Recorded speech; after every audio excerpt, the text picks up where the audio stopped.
Ça fait effet. Ouais. Tiens, haut.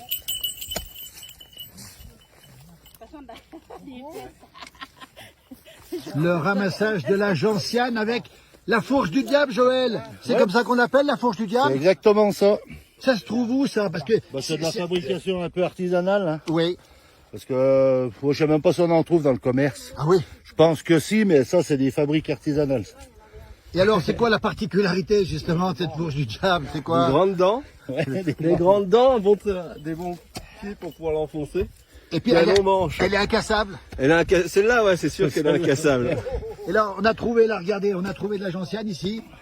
Et là, vous avez continué, voilà, la technique de l'arrachage de la gentiane traditionnelle, on va le rappeler.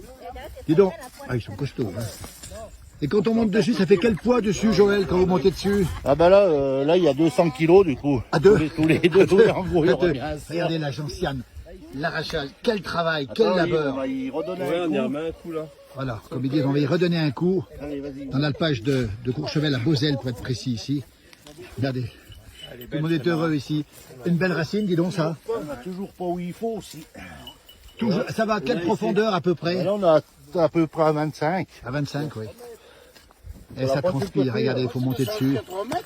Presque 200 kilos. Là voilà, la racine, ils vont la trouver, elle est là. Et c'est pas terminé.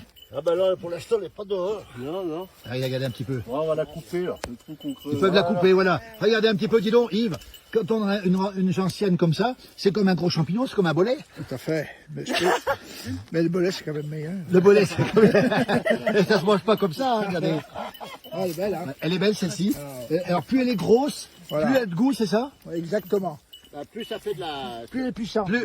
Plus ça fait du volume, effectivement. Hein. Et le volume, Voilà. ça fait de la... Mais alors, personne ne sait comment on la ramasse. Il n'y a que vous qui savez, les gens de la ville, ils savent pas ça quand même. Bon, peut-être qu'il y en a qui savent, mais il faudrait qu'ils viennent nous aider. Ah oui. On rappelle que vous rebouchez après, hein. Il faut toujours reboucher. Comme ça, regardez.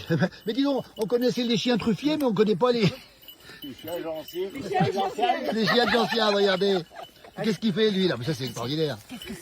Regardez un petit peu. On rebouche ici, on le rappelle. Et là, voilà, regardez, comme Plume se débrouille justement. Alors, on rappelle que les vaches n'aiment pas ça, hein, c'est ça, Joël. Hein. Les vaches n'aiment pas, et donc vous rendez le terrain à l'agriculteur. Voilà comment ça se passe, le ramassage de la gentiane. Regardez, regardez cette belle scène ici. Oui. L'herbe, elle est bonne. Alors, comment on détermine s'il y a de la gentiane ici?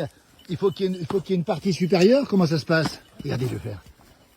Regardez le faire, ça c'est incroyable ça.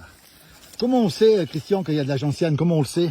On voit les plants, les feuilles. On voit les feuilles, hein, c'est ça. Tu vois tout de suite, ça sort de la terre. Là, Ça sort de la terre. là c'est rien, là, c'est une nouvelle c'est une nouvelle.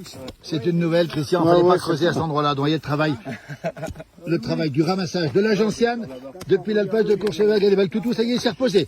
Voilà cette belle séquence ici du ramassage de la gentiane en alpage. Un grand moment dans les montagnes, évidemment. Et c'est pas terminé. Pas évident, hein. C'est ça que c'est du boulot, c'est dur.